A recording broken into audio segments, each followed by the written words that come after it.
So, today I'm going to talk about post-exploitation hunting using the MITRE ATT&CK framework and Elasticsearch. First, who am I? I'm John Hubbard. I gave myself a little bit of an introduction earlier, a SOC lead for GlaxoSmithKline. I teach 555 and 511 for SANS, and I'm a co-author of the new 455 class, which is SIEM design and implementation. Kind of inspired this talk a little. That class is specifically focused on Elasticsearch and using it as a SIEM. So a little bit of that, a little bit of MITRE. I'll talk about how I went through the process of using the MITRE ATT&CK framework and operationalized it in my SOC to great effect. So first, the modern defense mindset. Why are we focusing on post-exploitation? That is because we have to have a presumption of compromise nowadays, right? We can't delude ourselves to thinking that no one's going to get into our perimeter. It's going to happen. People are going to get phished. People are going to put in the USB stick they found in the parking lot, right?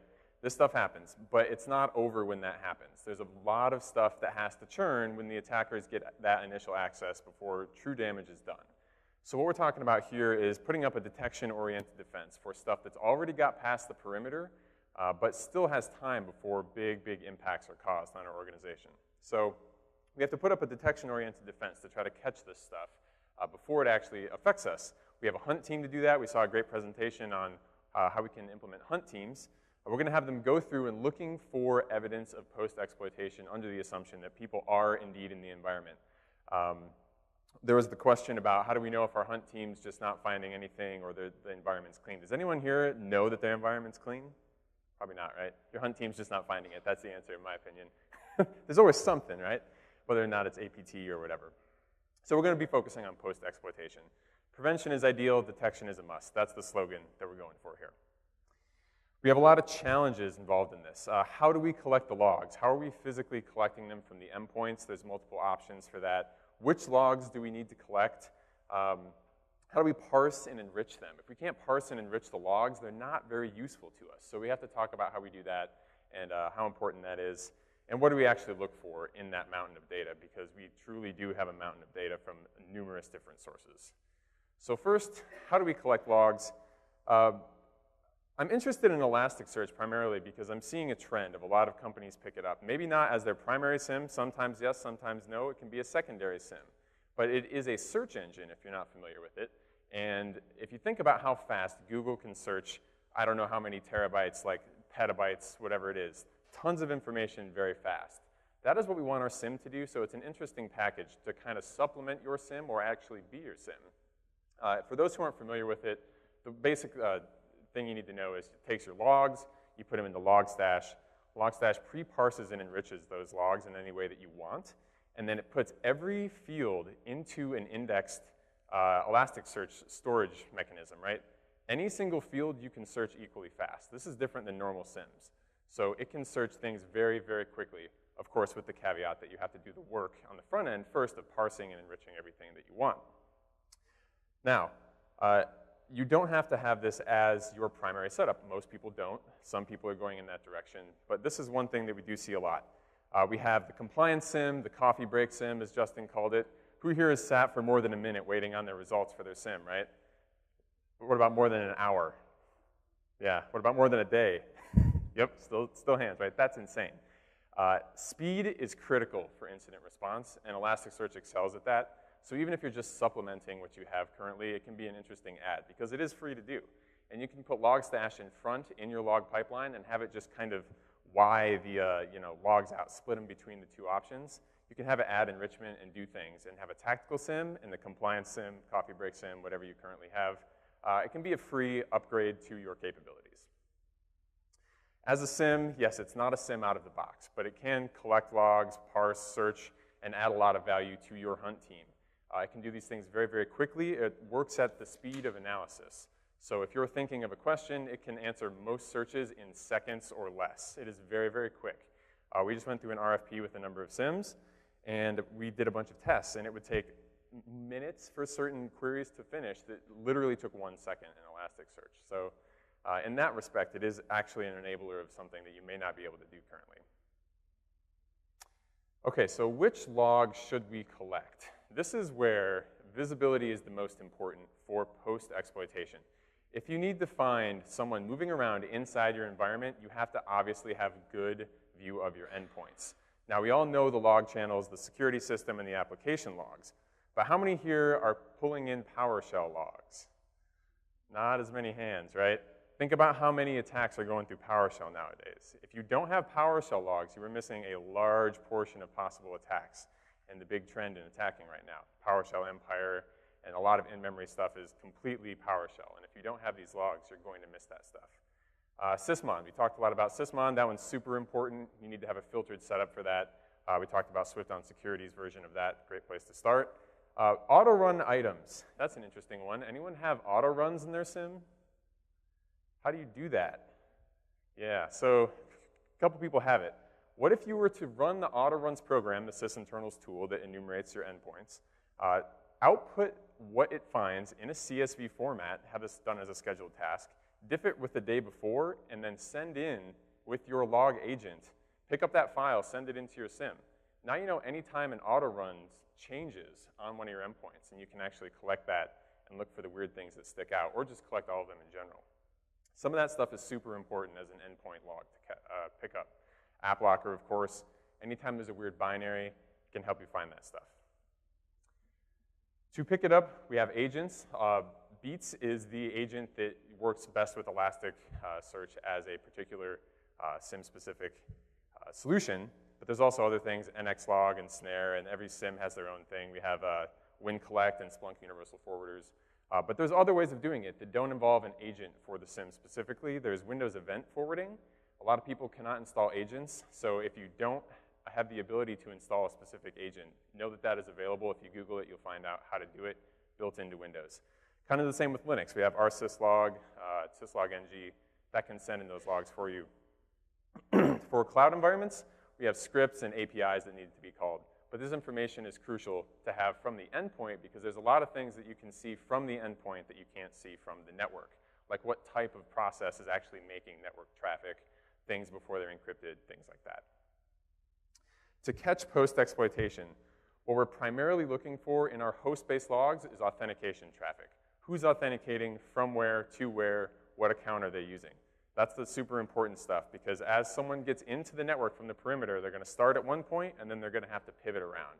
So if you can't see that, you're going to be very blind to a lot of attacks. Sysmon helps with a lot of the network traffic from the endpoint. Process creation logs with the command line. You need to have the arguments and the command line every time a process is started because a lot of the stuff that's working in memory only is going to rely on you having that to detect it.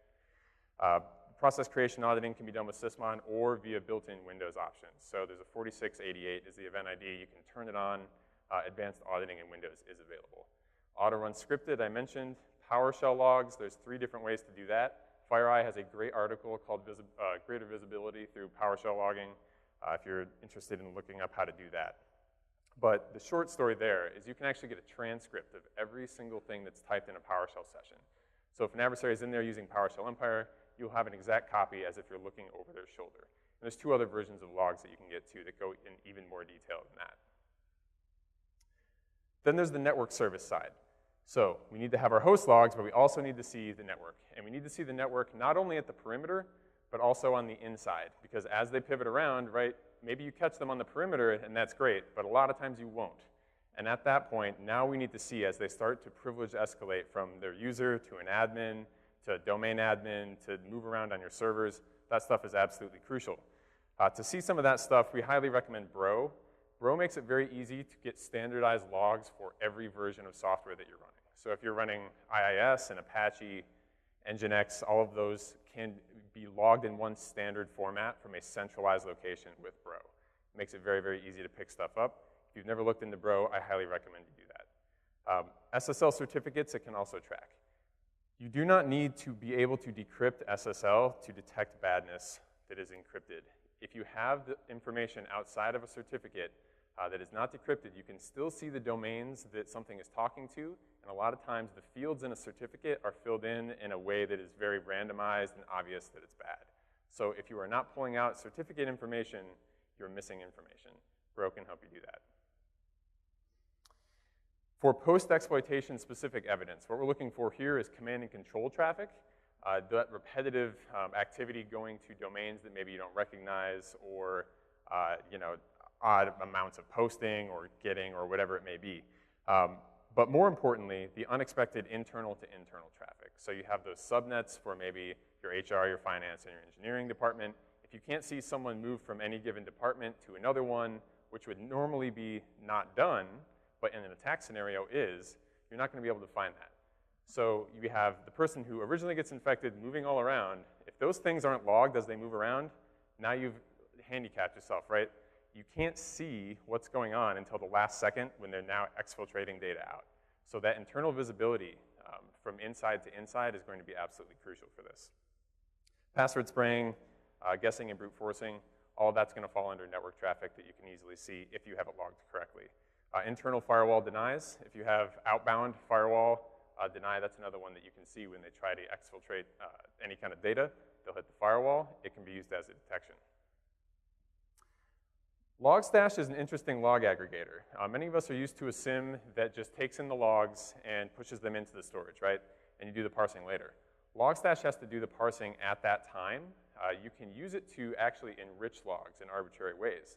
So you can run code, you can have it do lookups, you can have it pull in when a domain was created, you can have it pull in who is information of any given particular type, what the Alexa rank of that domain is, and then that gets put into the SIEM. So now in your SIEM, from the start, you can do searches like show me all of the traffic that is to a domain that's not in the Alexa top 1 million or whatever you want. Show me the domains that were contacted that were created in the last 30 days. There's a lot of options here. The enrichment with this is very, very powerful. And it can go in front of anything. It's not specific to Elastic. So think of LOGSTASH as an arbitrary log manipulation and enrichment engine of sorts. It's very easy to do this stuff. The most important point of that section, it's all about the high-value tactical logs, right? A lot of people have to collect logs of various sorts for compliance SIEMs. It slows down the search. So if we have the dual stack SIEM, or we have some way to enrich the logs and search them very, very quickly, we can put a subset of the logs that we collect that are the most important for tactical detection into that SIEM, and it makes it very fast and easy to search through it and collect that data for post-exploitation detection. Okay, so what do we look for? This brings us to the MITRE ATT&CK framework. It's been mentioned a number of times in this conference, but what I want to talk about in this talk is operationalizing this. This is something that we went through in my SOC, and we had great results. Management was very happy. We were able to improve our ability to detect post-exploitation activity, and so it was a big success story for us. So I've been trying to spread the word of how we did it, and give people some ideas to start chewing on and maybe implement in their own organization. So what is the MITRE ATT&CK framework? It is a post-compromise behavior list. It is a list of ways, tactics, and techniques that adversaries can use for post-exploitation activity, and therefore it can be used as a list of stuff that you need to be able to detect. It comes in multiple parts. They actually have added what they call pre-attack now, which is the pre-exploitation stuff. They're going to merge it back into one big matrix now. But it's for Windows, Mac, Linux, mobile. There's a lot of different options for whatever you're interested in. So to be clear here, we're talking about on the kill chain, everything after exploit. So controlling, executing, maintaining. This is going to be how do they maintain persistence? How are they doing credential dumping, credential access, command and control, exfiltration, all known ways that are commonly used by attackers to do all of these items. It is an awesome list of this stuff and a bunch of information about it. If you've never looked at this matrix, here's what it looks like. We have across the top the tactics. So the high-level stuff, the what is going on, right? Is it persistence? Is it privilege escalation? And then under those, the columns are the actual techniques and ways of achieving those things. Notice some of these span across multiple tactics just because it can be used for more than one thing. So tactics across the top, that's what we have there. This is the what the techniques below it accomplish. Is it giving us persistence? Is it giving us defense evasion? And then underneath it, the techniques for doing that thing. So each column. All known ways of accomplishing that tactic. This is constantly updated. So anytime someone's debating online with MITRE, I think I found a new way of doing it, they'll eventually be like, yep, that is a new way, we'll add it as a new technique. So this is an industry-validated, constantly up-to-date list of techniques that you know you should be able to detect. Now, as I mentioned, they can belong to more than one category at once. So For example, the what, persistence, the how, a bootkit, the what, privilege escalation, the how, UAC bypass. We're making this awesome list of how to do all this stuff. Why is it important? Someone mentioned the pyramid of pain, right? This is going straight for the top. We know adversaries can very easily change hash values, IP addresses, but if you go to the top and say you can no longer run scripts with long command lines, right, or something like that, that really, really takes out a lot of their capability. It slows them down. It gives you time to catch them in your environment before serious damage is caused, and that's the most important part here. This is a blue team checklist. That's what I want to push here, if nothing else. Realize that you should be able to detect all of the things on this list. Write yourself some high-level analytics for these particular items, and you will be in a very, very strong position as a blue team to detect all of the stuff that adversaries are doing for us. Now, this is the most dangerous stuff to miss, and I say that because the post-exploitation part, right? You're that much closer to disaster. So if you can't catch these things, you're very likely to have that attack proceed all the way to the end, where you're going to end up on the front page of Krebs or something like that, right? You have to find this stuff. So if nothing else, use this as a checklist. Look at the list. We said, okay, we have this whole list of stuff. What can we actually detect? Are we right about that? We don't know. We haven't tested it. So let's mark where we think we are, and then let's take what we think poses the most risk and say, okay, these are the ones we want to focus on because we also can't catch them, and do these two things overlap? Of course, we found ourselves like this, right? So we're like, oh man, there's a lot of stuff we need to cover here. So we go through this exercise, and through the course of a year, we were able to bring ourselves from this situation to something like this, right? We felt a lot better about ourselves by the end of the year, and we were able to prove it. So how did we do that? What we did is we quantified all of our detection levels for this, and the next slide has how we did that. But what we did is we wrote all these new analytics for these new techniques, and we tracked our progress. What we did is we used a ticketing system. In our case specifically, we used Jira, but anything that can make a parent-child ticket relationship, we made parent tickets of all of the tactics, and then we made child tickets for all the techniques, and children of them, the specific use cases that could collect, or that could detect those specific conditions. So now we have a way of running a report that says, these rules can catch this technique, which falls under this particular tactic. And with that information, now we know where our weak spots are, and we can constantly keep track of that. As well, anytime we improve that use case, now we have a comment system, so we can say, oh, I changed this, I changed that. We can add the custom fields that you need to be able to track this stuff, and it makes it very easy to figure out how you're doing along the way. So we made this a year-long project. Let's see how far we can get with all of these things, and we were able to quantify it. That was the big part. For management, they were always like, well, how do you know you're doing well? Well, in this case, now we have a number. So what we did is we quantified our detection capabilities like this. We had no detection, locally logged, centrally logged, enriched and correlated stuff, something that appeared in a report but wasn't actively alerted on, and then we have like test alerts and high fidelity alerts. So we just kind of came up with this arbitrary point system. And then we tried to take it from where we were at the start to where we were at the end, added up the points, gave ourselves a goal, and tried to achieve it by the end of the year. Management loved this because we were able to actually say with some objectivity, how much did we improve? And now we can say for this tactic, we had 10% coverage, now we have 90% coverage. This was a really big help for us for expressing how we were actually adding value. Attack Navigator is a way to colorize this and visualize all the specific techniques. One cool thing about this I wanted to call out, Dave and Tim from Splunk are actually orchestrating this. This is really cool, where you can click on one of these things, it will automatically run a test, and then have the logs come back to Splunk and tell you if it's actually detecting this or not. So that's ultimately where I want to say we should take this, is we need to automate these kind of tests. The way they're doing it is the Atomic Red team. I call that out here. If you don't know how to run some of these things to check it, Red Canary, thanks guys for putting all this stuff together, unit tests for these specific techniques. You can execute the tests, collect the evidence, prove that you can find it or you can't find it. So it's not, well, I think the use case will work, but I'm not sure. Now you know. You can visualize this with red team, purple team exercises. There's another program called Vector. The website is vector.io, and we have used this with success for a purple team. This is a free tool. It's made by SRA, Security Risk Associates. What it is meant to do is track purple team activities over time and say how successful you were in blocking, detecting, or if you didn't see a particular type of attack.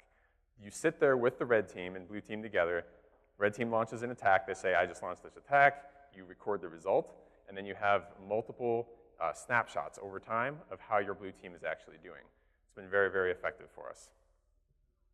Once you can get the unit test thing down, then you can actually graduate up to full automated adversary emulation.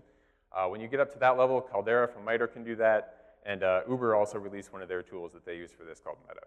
So there's a lot of open source tools out there for doing this. So I've said, hey, go write a bunch of use cases. That's going to take a lot of time, right? This is the situation we found ourselves in. I was like, hey guys, there's like 100 things here. Go write some rules. And we have a bunch of new people, right? And so they're like, well, we don't really know how to write rules specifically because there's so many edge cases with the SIEM, et cetera. Help us out here. How can we want to contribute, but we don't have the ability. This is where Sigma comes in. How many people here have heard of Sigma? Good. So I'm going to keep talking about this until I will it into existence. The blue team needs this, right? I'm going to keep saying it because this is really, really cool. This is a project to make a generic format for writing SIM rules. So it's a YAML format. It's easy to read. And what it can do, the way they describe it is Sigma is to logs what Snort is to network traffic, and Yara is to files. So if you come from one company, you can write Snort rules. You can probably write Snort rules in another company. But SIM rules, not necessarily, right? Much more complicated. You don't know what fields are named. You don't know what type of, maybe you have a totally different SIM and you don't know how it works. Sigma's goal is to get rid of that.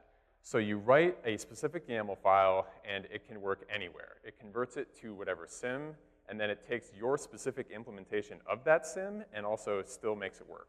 So after you set it up, anyone with any level of talent in terms of knowledge with your SIM and otherwise should be able to write a use case for it. That is the dream here. Here's an example rule of it, fairly easy to read. On the right side here we have log source, Windows sysmon, and detection, selection, event ID 1. So this is a process creation log. The title of this rule is office macro starts command. So what we're looking for here, the parent image to be winword.exe or excel.exe, and then the image to be started by that to be cmd.exe.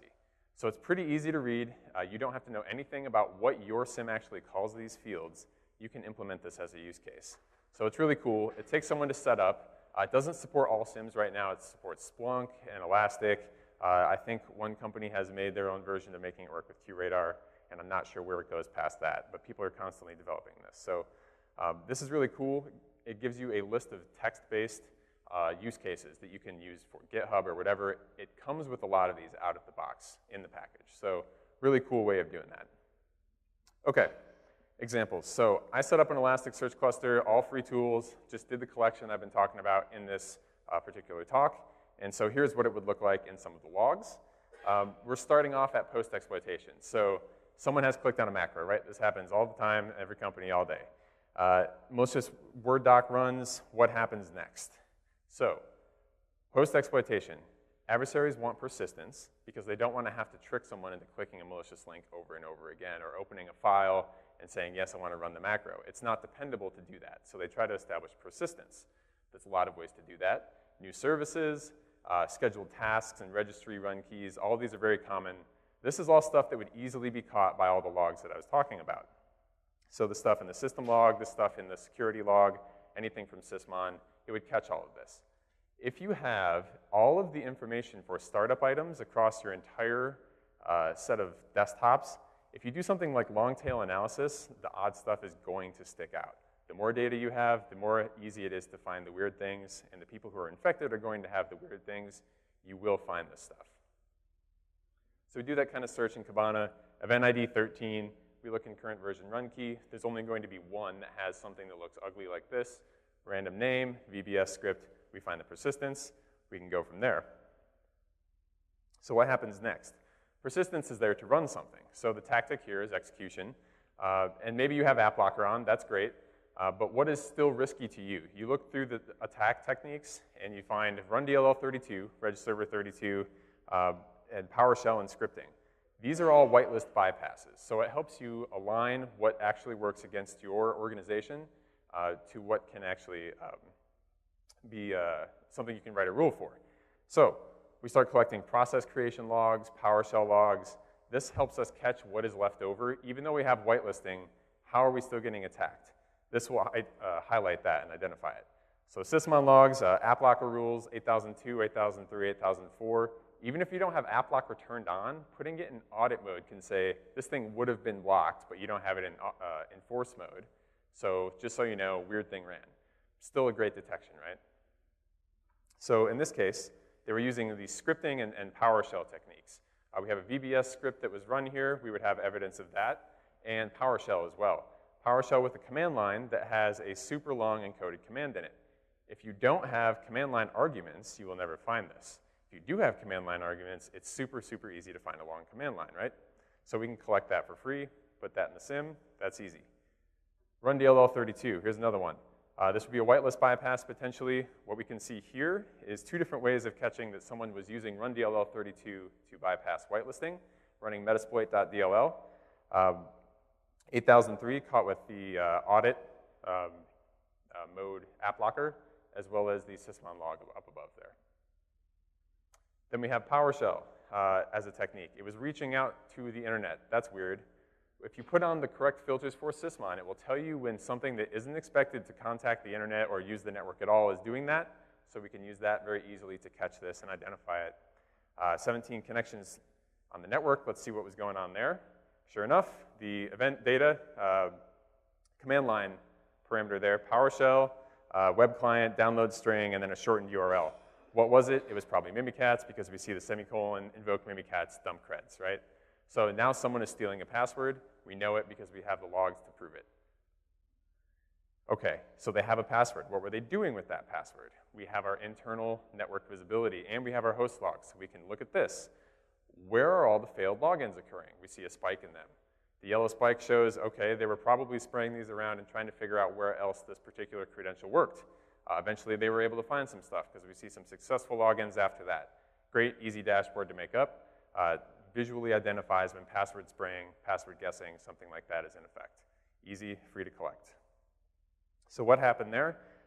We see that they actually were able to log in on something called admin PC. We know this because command lines were being recorded here. So netuse, admin PC, $, user administrator. It was a shared administrator password. So they logged in over the network, and they were able to probably stage that Metasploit DLL on the administrator's PC. They used PSExec to actually run it, same exact thing, whitelist bypass. So they were able to compromise an admin PC. Now we have proof of that in a number of ways. Then, what happens finally? They're on that admin PC. They find a file called customer data. We were able to prove that Metasploit DLL was run. We have the app locker log up at the top there. Searching for that, we see they ran the tree command to enumerate all of the files on the administrator's PC. And then they conceivably found customer data.txt, which was interesting to them. They found 7-zip on the computer. This is a very common technique. They used that to create an archive called photos.7zip. Customer data.txt was then put into that archive and encrypted with a password of 7890UI, to walk across the keyboard. Afterwards, curl was used. The administrator had curl because administrators like having tools like that. Limited rate upload, 150K to mydatadropbox.biz. So we can prove that this was done. Now, I point this out specifically because if you only have network logs, you would see that go across the network, and you would say, oh, someone's uploading photos.7z to mydatadropbox.biz. If you catch it, maybe you can carve that out. But you don't know what's in that file because it's encrypted. If you don't have that password in the command line log, all you would know is something was stolen, but you wouldn't know what was stolen. So it's important that you have both of those pieces. One, to carve out what was sent, and two, to make sure that you can actually get into it and figure out what was actually there. So it's two important pieces of the puzzle. How did they do it? If you have a graph like this, very easy to make with Elastic, DNS traffic by type, sorted by domain name. So that one sticks right out, right? Text, CNAME records, MX, all to one domain, covert C2 up in the corner right there. This would visually stick out whether or not it has a dumb name like covert C2 or not. But very, very easy one to catch. Bro would cut all this up. You would instantly catch all this stuff. So this is a very common attack, right? Someone gets their computer compromised, shared admin password, moves around the network. This is the way that it went down. All of the particular techniques that happened. We have persistence, VBS with the auto start, and the registry was caught. The PowerShell scripting was caught. For execution, the download and interpreter, app locker, or whitelisting bypass, rather, was caught. We have evidence of that. They were able to move across the network. They were able to download and run Mimikatz. We see that that happened. Lateral movement, where they scanned, they got onto the admin PC, staged the same DLL, ran it. We see all that. The exfiltrated photos.7z, we see the password for it, so we can recover it and decrypt it and see what was stolen. We have the exact typing of what they did, like we were looking over their shoulder, so we have that covered. And the command and control channel of DNS tunneling obviously would very well stick out as well. So we've caught all of this stuff in every step using all of the tactics from the MITRE ATT&CK techniques. This is very, very common progress of a pen test or reveal attack. So this is very, very effective and shows that you can really get a lot of awesome coverage out of this, and you can do it for free. Which commands are used most? If you haven't read this paper, I like to point this one out. Japan CERT wrote it. It's called Commands Abused by Attackers. Attackers love living off the land. So it is a list of the actual commands that they've seen run and the frequency that they saw them in actual incidents. This is the stuff that you can put in to watch for in your actual command line logs. And it helps you pick this stuff out. So the review here, we have high-value host and network data that we need to collect. We need both pieces of it, otherwise we won't be able to fully solve the puzzle of what happened. And we also won't see that internal-to-internal pivoting that goes on. It'll only be once it's too late. So we need to catch that stuff, and that's how we do it. We use the MITRE ATT&CK techniques as an analytic guideline, what we need to cover. We talked about grading those things. How well can we catch them now? Making a goal for ourselves with a number. How we can quantify that to management and prove that we're actually improving over time. And we caught all of the stages of a typical attack in multiple ways by doing this, collected it all for free. The takeaways here, if you're interested in doing this, we do have the SEC 455 class, the new one, for Elasticsearch if you're interested in doing it. But aside from the Elasticsearch part, I highly, highly recommend you do this sort of activity with the MITRE ATT&CK framework. Rank yourself, set a goal, quantify it, and then you can parade that around as a success for your blue team. It's a very effective way, and it sends a strong message that you are doing what you should be doing, and it's based on real industry-validated knowledge. Doing this gives you an outstanding, incredible detection superpower. All right? All right, great, thank you.